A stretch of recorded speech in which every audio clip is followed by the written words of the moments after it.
Hello, Pisces. Welcome to Lotus Heart Tarot. I'm super excited to have you here. We're going to dive in. I have been sick. You guys have sent me the cutest, sweetest messages. I've gotten them. I deeply appreciate you all. If you sent me an email and I haven't replied, I don't know if I'll get to it. I was just recovering from being out of town, and then I got sick, and this has been a lot. So, anyway, I'm doing the best I can, and I'm excited. I'm super, super, super excited to be here. It feels like a lifetime from the last time I was here till being here, and I've been looking forward to this. So let's dive right on in with your reading, Pisces. If you are someone who has subscribed to my channel, if you regularly comment, like, share, I just want to say thank you so much for your support. It really, truly means the world to me. If you are new to my channel, I just want to say welcome, welcome. I am very happy to have you here. I have been under the weather. I'm a lot more energetic normally, I feel like. So we're going to go. We're going to see what we get. I do have a full day of private readings today, so I don't know how long this is going to go, as long as my voice can handle it. But here we go, guys. Let's see what's going on for Pisces, please, Spirit. What can you tell me? What's the main energy around Pisces right now? There it is. Okay. Wow. Oh man, Pisces. Pisces. Okay, I'm picking up on just so many energies right here.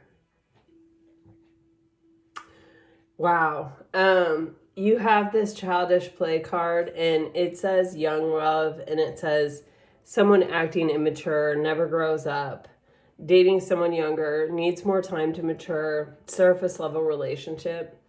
And then you have a groovy time, letting your hair down, an exciting event, someone makes you laugh, a fun person, dancing the night away, a social evening. For a while in your readings, Pisces, and readings, energy leads or precedes actual events always by a significant amount of time, right? So a tarot card reading from like 6 months ago or 8 months ago may even have a different meaning to you now, may even have more relevance to you now than it did then. Excuse me. Or than this one does right now. And a while ago, you kept getting this energy, play, play, play, play. And I really felt it. It made me kind of giggly even in the readings at times. And I'm feeling it again here. This is like the manifestation of this energy. In order for us to really align with an energy, we have to be that energy. And I feel like there is something here where there could be someone from your past, or someone that you knew at a younger age, or someone that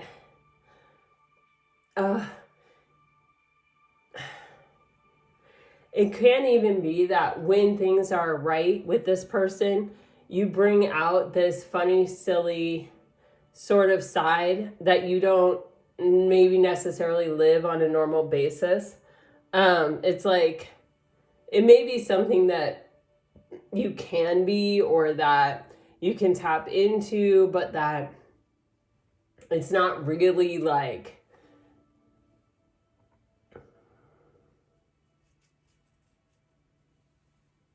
I don't know. I don't want to say it's not your natural state of being, but it's like, you know how you just get around certain people and they bring out the silly in you. They bring out the, like, everything is funny when you're with that person. It's kind of that sort of energy. And it feels like, Pisces, there is some separation here, or there's something that's happened with this person where it can't even be been separated for a long period of time. And the way you call this back in, the way you vibrate with it, is you become that energy. Like, You let your hair down.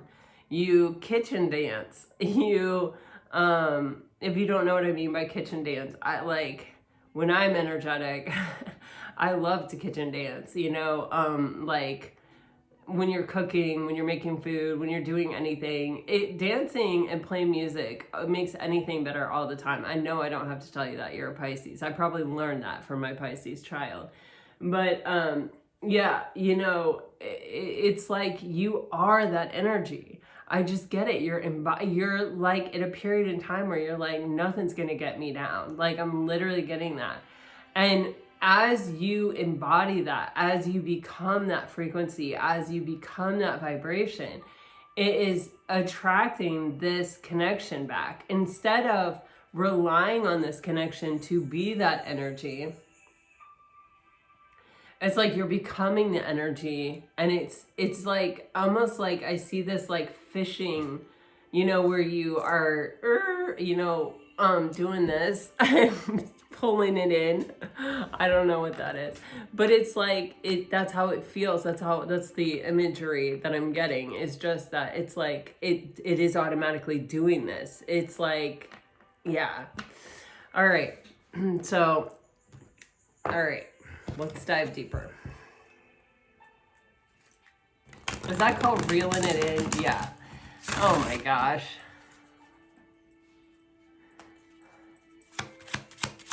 Here we go. For Pisces, please, what else can you tell us? For Pisces. Oh my gosh, yeah. This is an intense soul connection. Whatever this is, it is an intense soul connection. I feel something is getting another chance, a first chance. Pull from the water, pull. Like, that's literally the imagery I got. Oh my, I mean, Pisces, what in the world? Yeah, you're doing it on your own. You're doing it on your own. Oh my God. Like, you guys, seriously, I knew I had to get back here. Oh my God. Oh my God. This is something different. This is something different. Oh my God. For some of you, this can be something you always wondered what it would be like.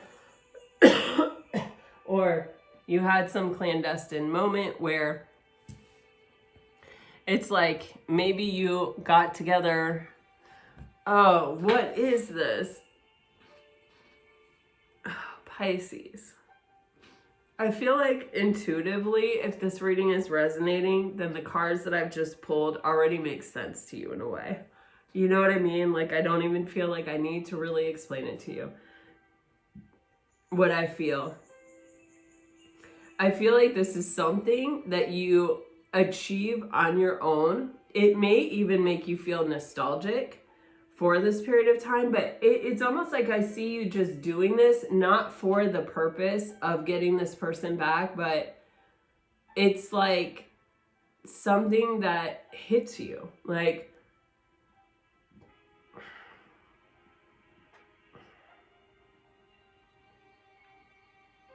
I really see you just doing it for yourself. Like, this is the kind of person I want to be. This is the kind of life I want to live. This is the type of enjoyment that I want to feel in my space, in my body, in my soul, in this moment, in this time. And it's like, it's aligning with something way more. It's pulling something towards you way more intense than you know. And if this is not a past person, this can be where this is a twin flame or a deep soul connection that you are actually luring towards you by being in this energy of, I keep getting kitchen dancing or sock dancing. You know what I'm seeing? That scene in Risky Business where Tom Cruise has the like Ray-Bans on, and he's like dancing, and I think in socks on a wood floor is specifically what I'm getting. It's throwing me off because I have tile. I do have wood floor too, but like in my kitchen I have tile. Anyway, this is what I see. Okay.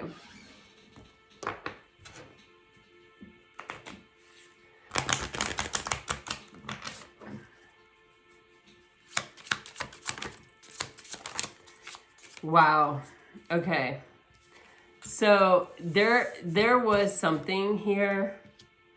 Oh, it hurts my heart. Oh my God, it hurts my heart.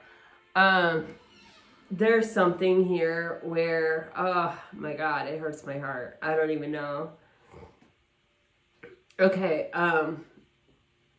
you had to leave space. If this is a past person, I feel there's been some time since anything has happened, or I mean, there's something here where one person's wounding triggered the other person's wounding, and both people were wounded and couldn't fix what was happening at the time. This could be someone that you met young. I don't know. There's something there's something like very Six of Cups ish about what I feel here. Again, could just be bringing out the inner child in you, but it is also just this feeling of like, I've known you since I was a child, which doesn't necessarily mean I've known you since I was a child. You know, if I knew somebody since I was 20, right in my life right now at 49, I would say, yeah, I've known them since I was a child, because 20 was me as a child to me now. You know what I mean? So I don't know, but take it as it resonates. Don't get too bogged down in the details, guys. These are general readings. Just go with the flow of the energy and what is resonating with you. But what happens here is I almost feel like there's either one person has a fear of physical intimacy and the other person has a fear of abandonment, or I feel like someone has a fear of abandonment around physical intimacy. And this worthiness came out in reverse, and I picked it up to put it upright because I don't usually do things in reverse. But no, it's telling me like there was on both people in some manner or way, there was, and it could even stem from their childhood, a sense of a lack of worthiness. And guys, this is actually becoming something I am extremely passionate about, because, I did not, having it be my own experience, I didn't realize how many other people actually also were out there questioning their worthiness. And as a tarot card reader and someone who people reach out to and kind of pour their guts out to, my belief now is that if we really understood that our worthiness is not up for questioning, that our worthiness, like, you are a living, breathing miracle. The fact that your soul is tied to your physical body by breath, something we cannot see, something we do not think about, something we can control, but we typically don't, that our brains are so powerful. They have cured diseases, found vaccinations for plagues, and all these things, have sent men into space, and women what I'm saying? Like, Lord have mercy. You are a living, breathing miracle. You don't have to have any of those accomplishments. You don't have to own a certain car or look a certain way or show up a certain way or have some insane potential or insane dream to be worthy. You are a living, breathing miracle. If you are watching this and you are hearing my voice right now, there's no question. There isn't. And anyone who ever put that thought or idea in your head that there was a question, or that it was up for grabs, or that only certain people are worthy, misled you. And they probably misled you out of their own sense of a lack of worthiness and their own idea that it's up for grabs. But it is not. It is not up for grabs. You are made of divine stuff. You are made of stardust. You are, God made you in his likeness, depending on what you believe. But there are certain truths that cross and span all belief systems, everything. There are ideas and things that have been written down for thousands of years, sometimes in pictures, because it was before human language was written. If there is one thing that I want you to walk away from this channel with, it is that you are worthy. You are worthy, and there is no doubt about it. There is no question, there is no time, there is no place, there is no reason that you could ever not be worthy. You are 1,000,000% worthy, okay? And everything in this world is just set up to make us think that we're not, or that it could be questioned, or that there could be a doubt, or that, some people are more worthy than other people. There is no worthy scale. Worthiness is one thing that is not on a spectrum. There is no, that person is more worthy than that person. There just isn't. It doesn't exist. It's not true. And, if you're holding on to that belief because you think it helps you, man, look into that. And if you're holding on to that belief because someone put it there, or because, you think that's what you deserve, look into that. Go there. Free yourself from that. Free yourself from that. It'll be the best thing you ever do. So, what I see, I don't like to get like that on this channel or anywhere or in life ever, because I don't know more about anything than anyone. But honest to God, if there is one thing that I have studied and come to a place of true understanding about, is worthiness. And it is that we are all, every single one of us, worthy. As Gabor Mate says, unworthiness is a matter of perspective, not truth. Here's the thing. When someone's triggered, right, and they trigger the other person, when our wounding, goes off, and then it sets someone else's wounding off, there's nothing grounded or centered. There's nothing calm to bring it back into a place of okayness, into a place of, wait a second, these are wounds, these are fears, these are illusions, these are not real. There's no voice of reason there. And that's what I see happening. And so the only thing that could happen here was to leave space. And it looks like deal breakers are a really good thing to have, because they are standards, right? And we got to have standards. People have to be able to sort of meet the standard level of entrance into our lives. So sorry about the coughing. Not much I can do about it. I am actually just going to grab my throat spray now. I'll be right back, you guys.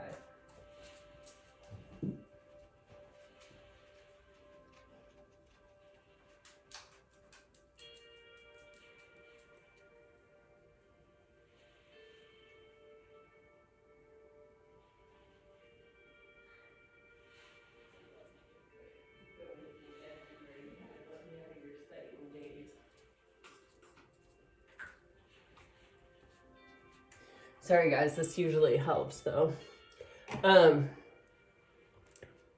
But when it comes to deal breakers, they can also be shields of avoidance or of protection. And you have to really be able to ask yourself and discern which one is this in this moment. Life is complicated. And so it's like someone may have been asking someone for physical intimacy. This is just an example. It doesn't have to have been this way or gone this way. And someone may have been like, wow, I don't do that until such and such a point. And that may have triggered someone's sense of abandonment. And then they may have pulled back their energy. And then this person may have been triggered because it's like, you're just asking me for physical intimacy and then you're pulling away from me because I don't give it to you. And that triggers their fear of abandonment. And then it's like, okay, well, my deal breaker was this. My deal breaker was this. And you know what? If they can't meet this thing for me, then you know what? My needs are not being met, and then I'm leaving. Now, that can be a healthy thing, and it can also be an unhealthy thing. And it feels like in this original scenario, it was coming from a place of wounding. And not to say that it wasn't valid, not to say that, you know, it wasn't rooted in something that was positive. It just feels like trigger, nothing there to like be the voice of reason, nothing there to ground or center the energy, nothing there to like pull it back. Okay. Now, you guys, I usually only use these tarot cards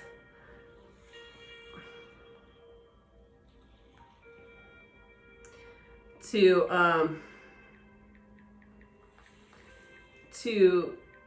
do pick a card readings, and but I was like really significantly drawn to them this morning to use in this reading, but they're really huge and hard to shuffle, so we'll see how it goes. I have more decks, obviously, but I wanted to give these a try because I was so drawn to them. Speaking of pick-a-cards, I am going to start a pick-a-card channel, I think. I love doing pick-a-cards, and it just doesn't seem like they go over super well. Like, maybe it's different viewers that really like pick-a-card readings. But I love pick-a-card because it allows you to be involved. It allows you to use your intuition, and I think that intuition sets the tone in a pick-a-card reading. And I want you to always be mindful to use your own intuition in every reading, you know, to discern what is resonating with you, what isn't resonating. Okay. Wow.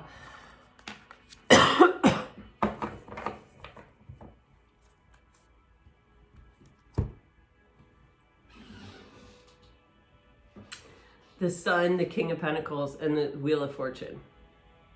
Now, if those cards just came out by themselves and I hadn't seen the whole rest of the deck, I'd be like, wow, you know, and I'm still like, wow. But, and they have a really good energy, and they are all working together in a beautiful, harmonious way, which you always like to see. But it feels as though the Wheel of Fortune here is saying, like, it's time. It is divine timing to deliver to a different space, to a different energy, to a different experience.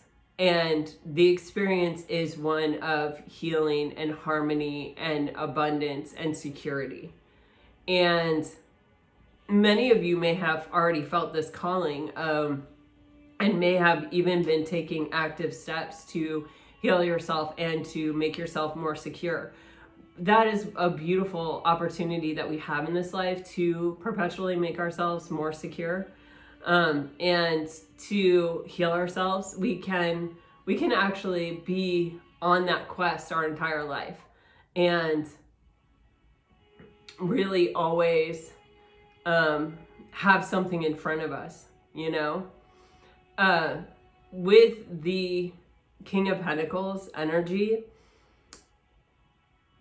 this, you know, the difference between a king and a queen, well, a king represents mastery, but it also represents action taking. And for me, gosh, I am so sorry. This King of Pentacles is really showing up to say, all of the actions that I take come from a place of stability and security rather than insecurity and unworthiness. It's like I have nothing left to prove to myself. I have mastered my own ability to remain solid and stable in all circumstances, in the face of all things. And that is a really, really, really tough mountain to climb. But if you decide to climb it, you can. Everybody can. And, you know, you may have moments, because healing is not linear. You don't cross a finish line and you're healed and you're done and you're ready to go and you're never going to experience anything that hurts again or anything that triggers old pain again, or that's just not the way it works. It comes back around, you know? It's like if you've ever lost someone on a holiday, or like my father-in-law passed very close to my anniversary. And we always, you know, there's like the anniversary of his death and then our anniversary. They're like 2 days apart. And, you know, so even if, you know, I wasn't still grieving my father-in-law, which he died 24 years ago, you know, and we still miss him, but it's not a fresh pain. Every year when that time comes up I always think back. I always remember, you know, what I was wearing, where we were, how hard it was, how serious it was, how heartbreaking it was. Those moments after with my mother-in-law, I stayed with my mother-in-law for months afterward, and I think about that. And we really got so close at that time. But there are just these times in our life that are always going to bring up those thoughts, those pains, those remembrances. But it doesn't shake us to our core. It doesn't reduce us to tears or make us super susceptible to anyone from the outside, you know, triggering us. You know, it's like, okay, I've come to a place with it where I am still sad. I still pay reverence to it. I still remember it, think about it. But it doesn't take my compass and turn north into south, or, you know what I mean? It doesn't spin me around inside anymore the way that it maybe once did. That's moving towards security through healing, through going through the grieving process, through not avoiding thinking about my father-in-law, but for embracing it. You know what I mean?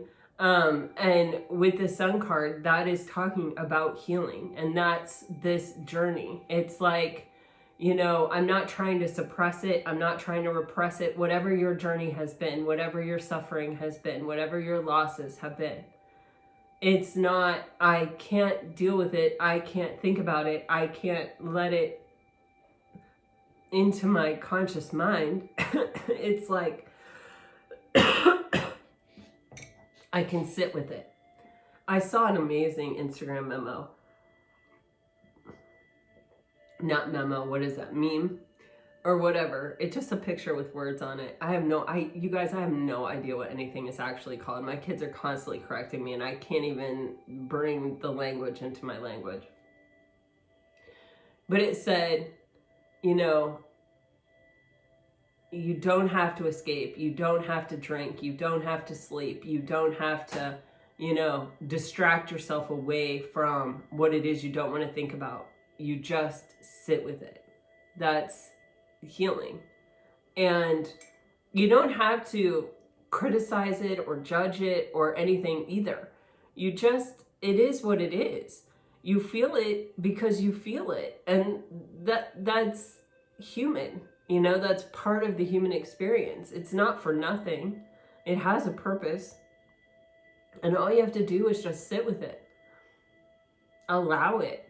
Not resist it, and not embrace it and identify with it to the point that you become it, the vibration of it. And so with the Sun and the King of Pentacles, that's what I feel, is that you've learned to sit with it. You've learned to be okay with it. And that's bringing in a different cycle. And it's a cycle of abundance with the Sun and the King of Pentacles. It's a cycle of happiness. It's a cycle of truth and clarity. It's a cycle of, you know, when you're not afraid of the truth, when you're not afraid of what's going to come to light, when you're not afraid to face your future because you realize that, yeah, you don't know what it is, it's unknown to you, but that it will be revealed, and that whatever it is, it's the plan. It's what's for you. And that, of course, you can handle it. Of course. Gosh.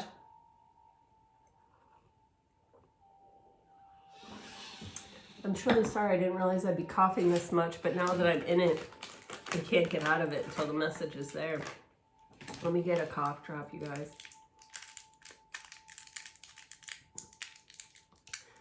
I always feel like I can tell when people are talking with a cough drop, and I'm afraid to choke on them. But for you guys, I'm going to do it.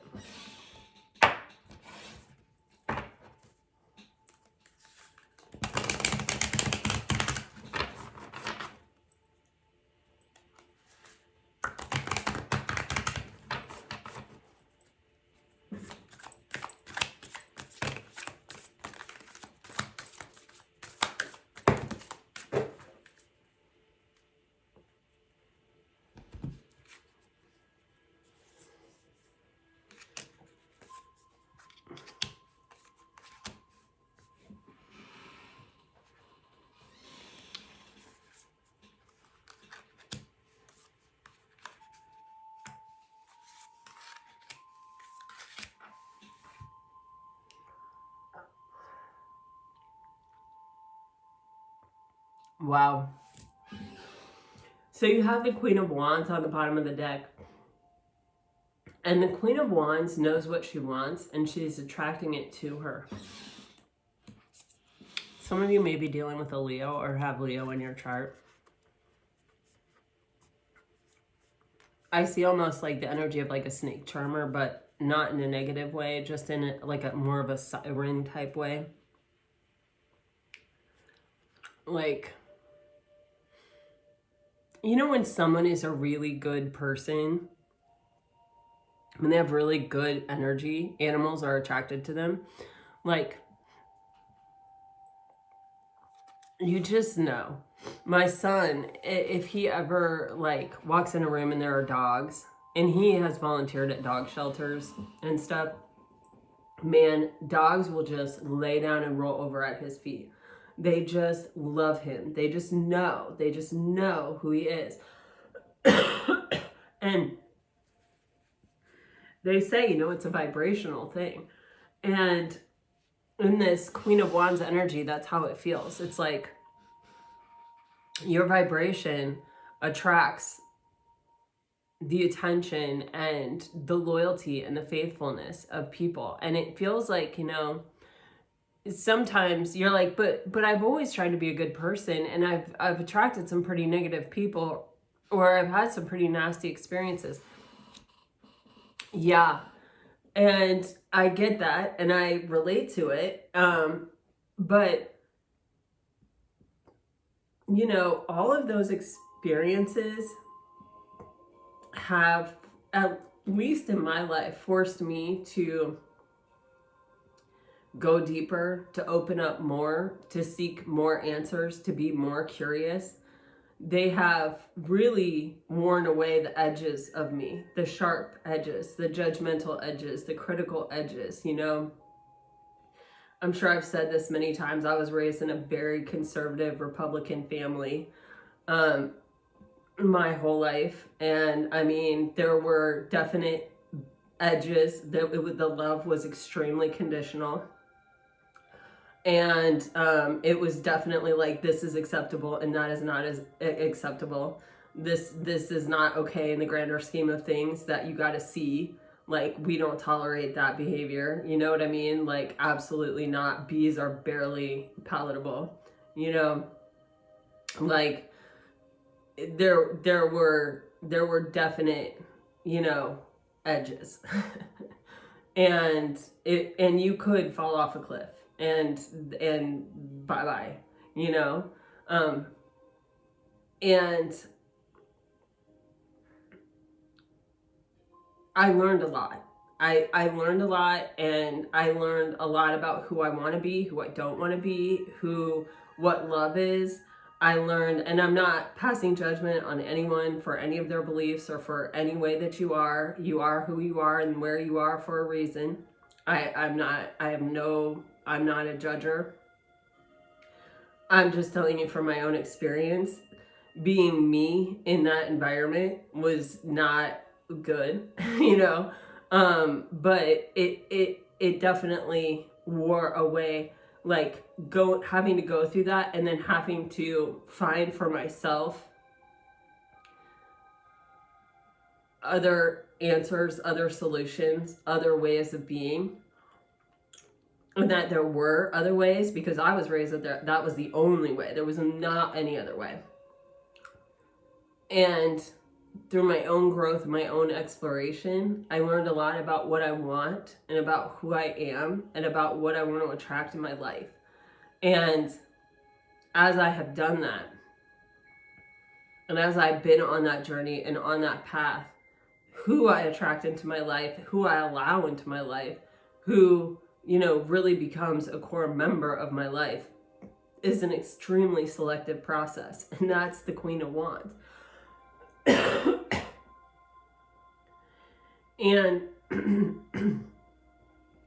it could not have happened if it had always sort of been that way.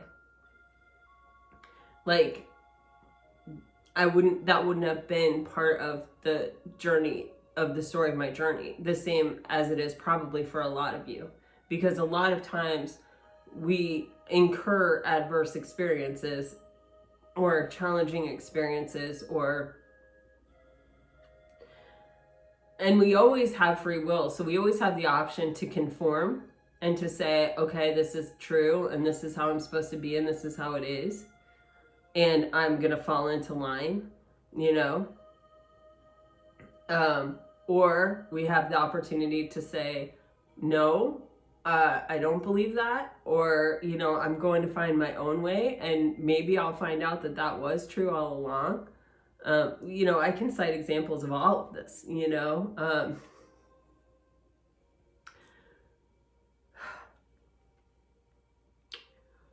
But there is, with this Queen of Wands, this energy of, I know what I want through the experience of unpeeling all the layers, of being challenged vibrationally, healing vibrationally, of you know, questioning myself, of introspecting, of asking myself, you know, who am I? What's important to me? How do I want other people to feel in my presence? How do I want to feel in my own presence? You know, what mark do I want to leave on this world? Do I want to leave a mark on the world? With the Sun card, you have the High Priestess, the Seven of Wands, and the Seven of Cups, which is like pretty wild energy. You know, it's an energy of seeing truth through the illusion. And there's a deep spiritual lesson that was tied to this for you on your path as the High Priestess. You know, we can be someone who tells ourselves what we want to hear, and we can live in a fantasy land and sort of be like, oh, it's like this or it's like that, like making sense of things according to the way we want to see them. Or we can forge a path and say, you know, I'm fighting for the truth. I have a boundary here. It is the way that it is, and I'm accepting the way that it is, and I'm not giving in to other people's illusions or other people's versions of events. And your intuition is guiding you toward clarity on this. Your intuition has guided you toward clarity on this. Seeing through the illusion, seeing the truth, and seeing what is worth fighting for and what isn't worth fighting for, and where to hold a boundary. And kind of like what to fight for, really, on your path. It's like becoming very clear. The line of delineation is becoming very, very clear for you. And it's really, I think it's opening up a deeper connection with your intuition. And then you have, which is what happens. It's crazy. The more you fight for the truth of the reality, the more because in order to fight for that truth, in order to not conform, you have to know somewhere that the truth is worth fighting for. And that comes from a really deep place. And the more you say to yourself, yeah, I'm fighting for that, I'm fighting for that, I'm fighting for that, the more you confirm within yourself that that's who you are. And the more, then the more exposure you get to your intuition, to that connection that's guiding you to do that in the first place, to fight for that in the first place.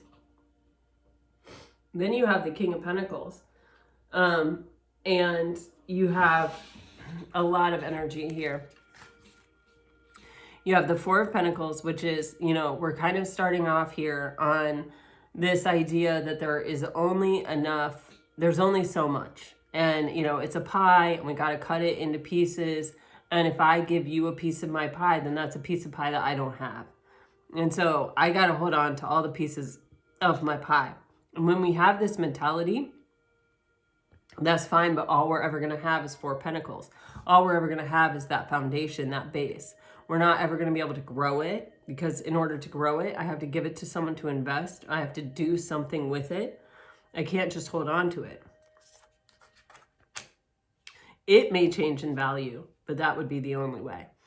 Then you have the Hierophant. Then you have the Six of Swords. And then you have the Witch, which is the magician in this deck. And what this is talking about is,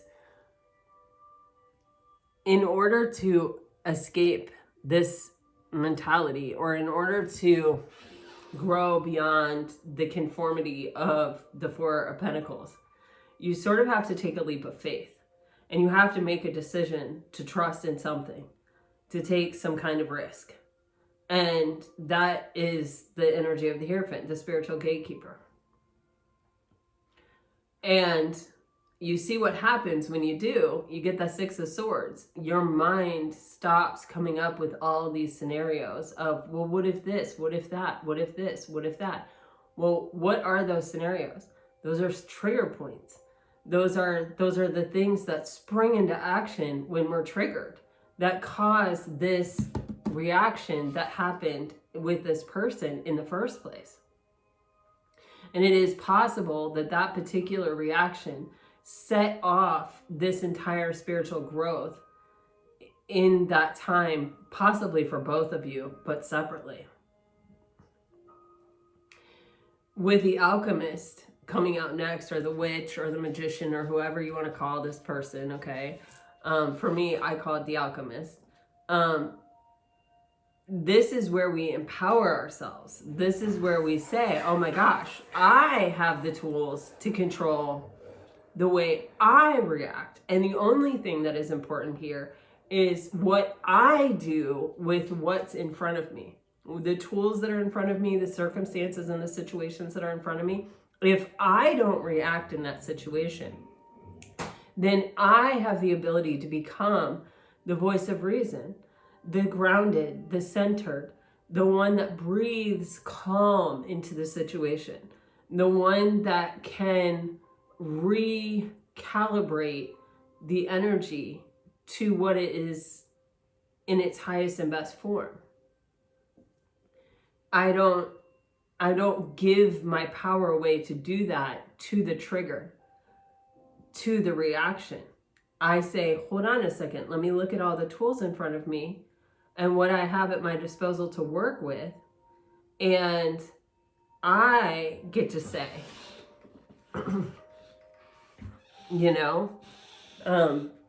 here's what I can do. Here's what can happen at this point.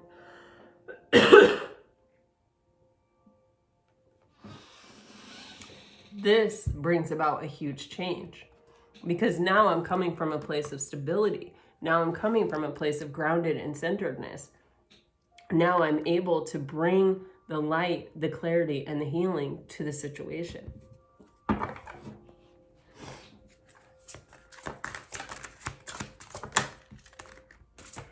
Oh my gosh, you guys keep, oh my gosh, holy God.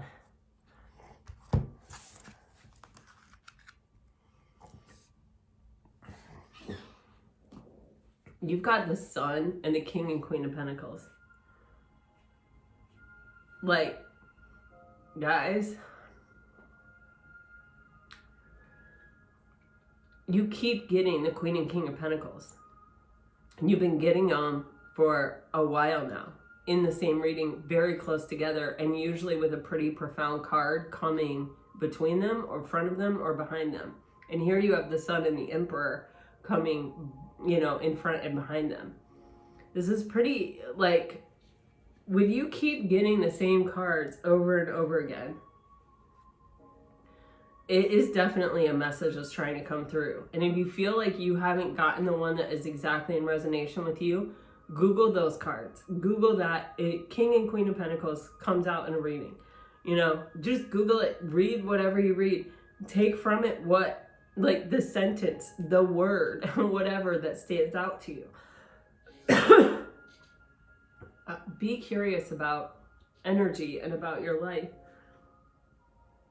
beyond what I can tell you. Because what I can tell you is what I've learned from my experience. The Five of Wands it's a nuisance. It really is. It's something that we encounter a lot in life, but it just feels so freaking unnecessary and so annoying, you know? And maybe it's good. It can be, you know, a catalyst for us to find out what we're made of.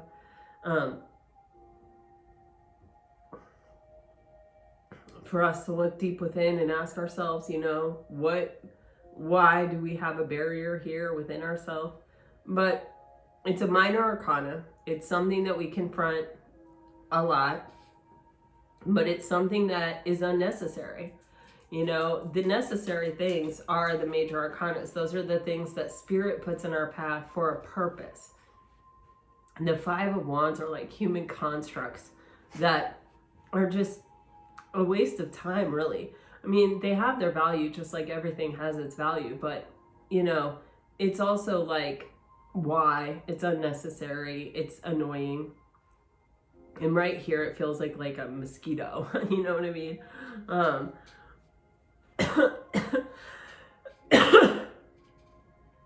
But it is on the path for the Queen of Pentacles and the Emperor for a reason. I mean,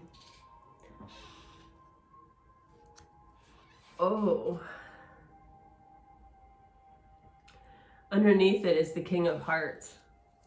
And so that's telling me that this is probably a blockage that we have around a heart chakra. Could be us, could be the other person, but it's something that is on our path to mastering our own emotions, being able to be in charge of our own emotions, being able to regulate our own emotions. And with the Five of Wands, it is something that we have done to ourselves, you know, and it's a choice or choices that we have made that have added up, where maybe we have chosen not to sit with our suffering, where we maybe have chosen to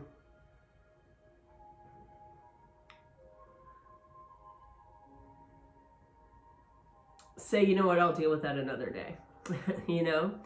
And especially when we get hurt really young, if you have a parent that dies early or abandons you at a young age, you know, you don't have the capacity as a child to know that everything is going to be okay, and that it's a reflection of that person and not of you.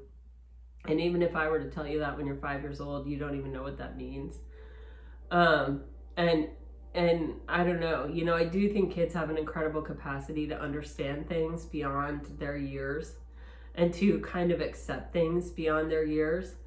But their processing, you know, in experience, what does experience really teach us as people, right? It teaches us that, you know, we get through it. Well, that happened, I got through it. Well, that happened, I got through it. Well, that happened, I got through it. So as a result, when things happen, you start to go, okay, well, I'll get through it, you know, because, geez, it's not the first thing that's happened and I've gotten through everything else, I'll get through this, you know. But when you're a kid and this is your first time experiencing something, you're like, oh my God, you know, it's cataclysmic. It's like, is everything ever going to be okay? Like, you feel very insecure. You're very vulnerable. It's how we navigate this space is not up to us, you know, it's up to the adults in charge, because we can't take care of ourselves. We can't function, you know, and oftentimes if one parent, if a father leaves, it's not just, well, the father left, it's the husband left or the boyfriend left, or, you know what I mean? And so it puts the parent into a very insecure positioning. And if that parent learned to process as a child abandonment, this, you know, at 5 or 6 years old also, where they're like, I don't know, it's going to be okay, so I just suppress it, I put it down, I build a barrier, I try not to think about it, I try not to feel it, you know what I mean, kind of energy, then they're even setting the example, or they're even teaching the kid to do that. So you know, it's complicated, and for generations we've been sort of limping our way through this human experience, and have just sort of taken our cues and then done some seeking, but generationally, you know, we're sort of compounding a problem. You know, each person that has that wounding is then having like 3 or 4 kids, and they're all having that wounding, and then they're having 3 or 4 kids, and then now there's 16 kids with that wounding. You know what I'm saying? So anyway, not to go on and on, but the thing is that with the 5 of Wands, we have the opportunity to look inside and say, all right, when it comes to matters of the heart, I have not mastered my emotions. I am still unable to completely process them, or I am still emotionally reactionary, or I'm still triggered. And it can be that this experience really brought that to the light. Of like, you know, I really loved Pisces, or I really loved that person, but, you know, my trigger got the best of me in that situation, and I really regret it. Or, you know, why did that happen? Or, you know, I'm better than that, or I've already worked through that, or I thought I healed from that, or whatever it is. But we can look inside, you know, it's like Rumi says, seek not love, but seek instead the barriers you have built within you against it.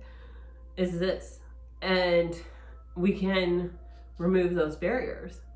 And as we do, you see the shift in energy that occurs, because with the Queen of Pentacles is like, I am secure, I am abundant, I create abundance, and I expect more abundance. I only know the experience of things being abundant and working out. The Emperor is an energy of divine masculine, where it's like, this could be a, you know, where the King of Pentacles actually rises to another level of understanding, another level, you know, of, you know, every decision I make is in the highest and best good. It's coming from the most divine part of me. It's coming from the most informed and secure part of me. The 4 is a foundation. And that has actually become my platform. My security and my stability has become my platform. And with the Queen of Pentacles, it can sometimes be, you know, if you don't feel worthy, you don't almost feel like you deserve this kind of love.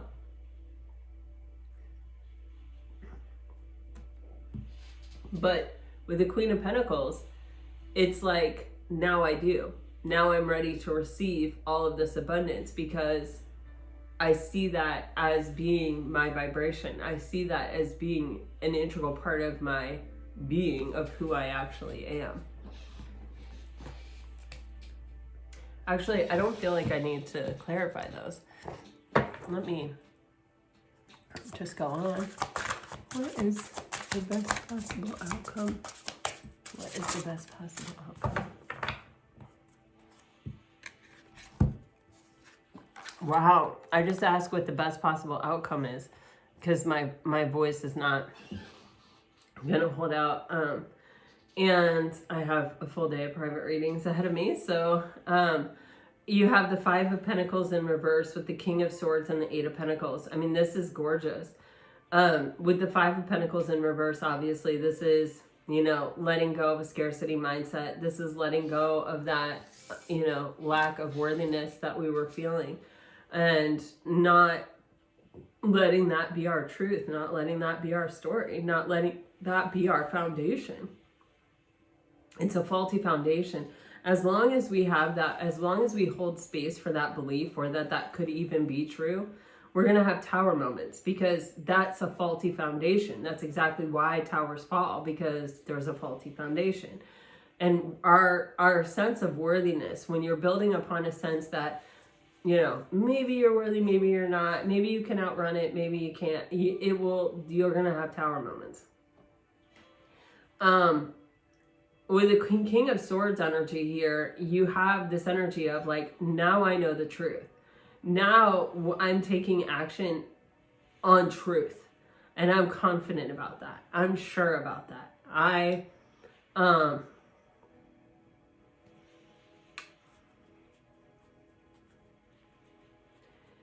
do I want to say it? It's like,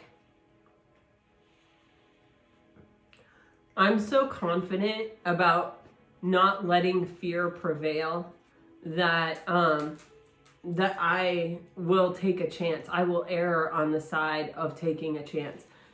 While I was sick, my girlfriends had watched Love is Blind UK, and they were like, you have to watch it, you have to watch it, you have to watch it. And I was like, oh, I'm not gonna watch it, I don't have time, you know, da, da, da, da.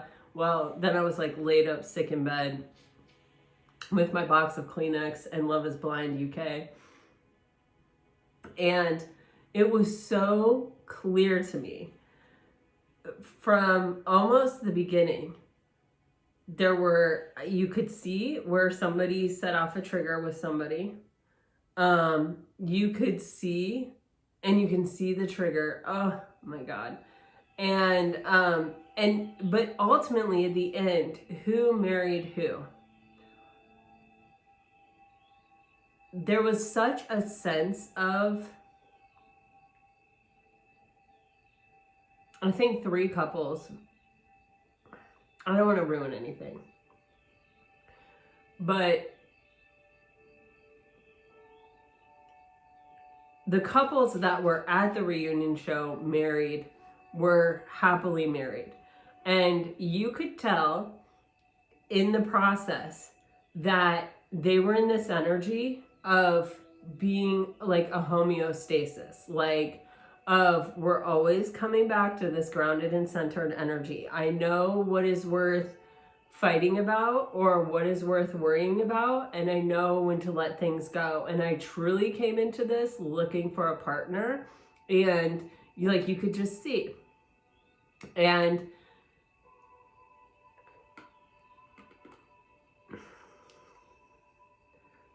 with this Knight of Swords, it's kind of like, you know, those people, even watching them, it's like, I could get scared right now.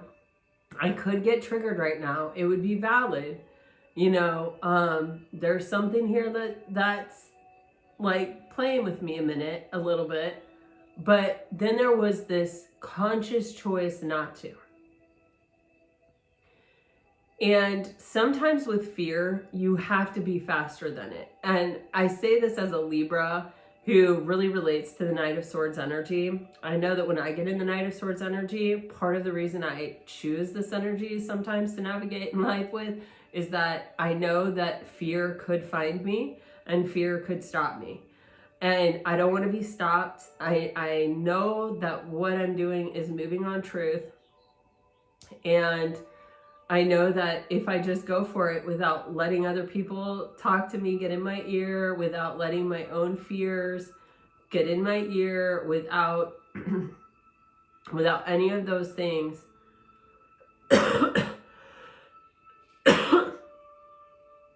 I'll be okay. This isn't a sustainable energy for a long term, right? But here we have backing it up the Eight of Pentacles, which is where, okay, let's get ourselves to the place where we have released this scarcity mindset, these triggers, these things that have in the past upset the apple cart. And let's kind of not let fear stop us, not let fear get in our heads. And then let's put the work in. And when you kind of have this approach, it's almost like a necessary approach to relationships on some level. You first have to have the desire to really be in a relationship, but you also have to have it in a way that's logical and strategical, because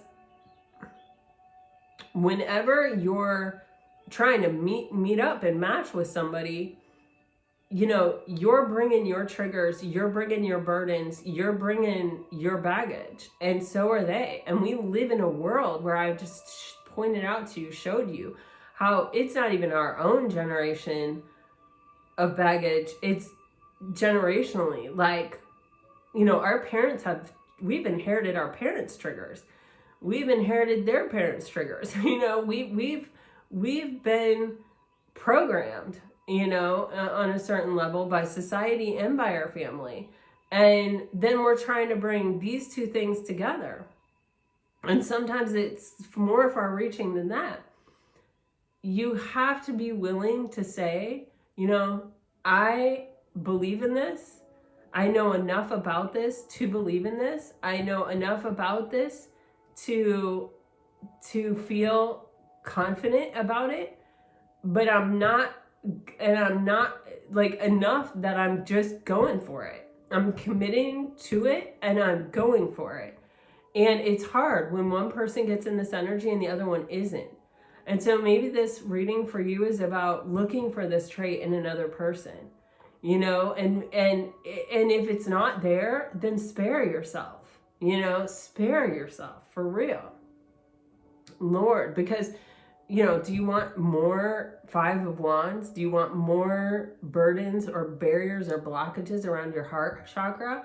And how are people ever going to change unless there's an impetus to change? There has to always be an impetus to change. And if we're willing to like get in these relationships with people who are totally, you know, like not there, then they don't have to rise up to meet the occasion to get the gratification that they're looking for. And, you know, I mean, we are in this together. We are a collective consciousness. Take it as it resonates. But with the Eight of Pentacles, this is like one of the best cards in the deck. This is self-mastery. This is putting the work in. This is putting the effort in. This is showing up solidly. Let me give you guys some message cards here.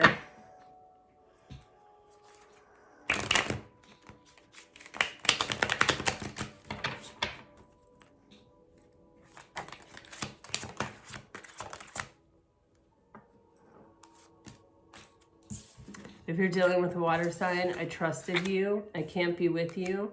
You don't know how hard it was to let you go. Detach with love to clearly see the truth. If you're dealing with a fire sign, I don't want to know.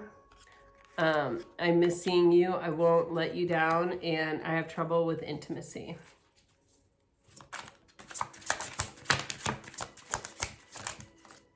Isn't that how the reading started? I have trouble with intimacy. If you're dealing with an earth sign, I know you don't feel the same. I see life differently now. I do love you, and I hide my feelings. If you are dealing with an air sign, you're getting, I feel so drawn to you. I'm grateful for the spiritual lesson. I'm not available. This relationship is moving toward a sacred union. We will be together again, and I need security. All right, guys. Wow, what a reading. Thank you for bearing with me through all the coughing and all the like health issues. I really appreciate it. Thank you all for all your well wishes. It certainly did make me feel better. And gosh, I send you off with all my very best. Always, always, always. Until next time, guys. Bye-bye.